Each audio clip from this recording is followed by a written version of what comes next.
UmFi uDerrik McBride uchazwe njengenkokheli ibingumzekelo kwinkonzo yakhe yomngcwabo ibibanjelwe eThekwini namhlanje.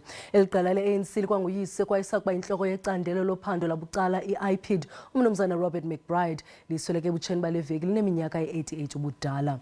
UmFi uMcBride wayelilungu lephiko lomkhosi we-ANC wayeyinxalenye kwimisebenzi ekhethekileyo ngeminyaka yo-1980.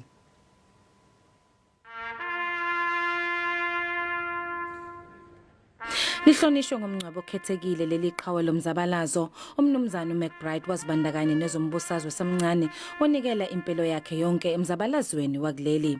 Uchazwe njengomuntu oyihlakaniphe kakhulu enesifiso sokuba udokotela, kodwa-ke isimo sezwe ngalesi sikhathi sangamvumela.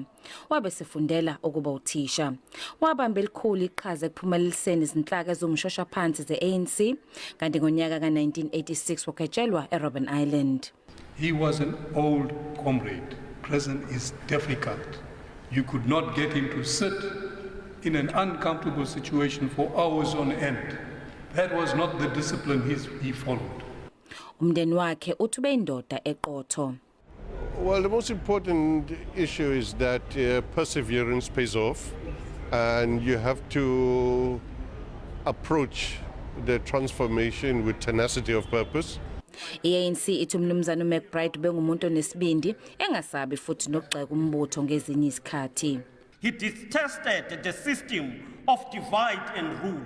He abhorred the idea that a person's pigmentation was equivalent of the person's character or potential.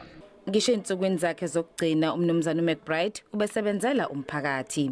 Izakhamizi zaseWentworth zithi zilahlekelwe ishoshovu bese ukhathalela umphakathi. Ezindabeni zeSABC ngu-namhlanje.Eligqala eThekwini.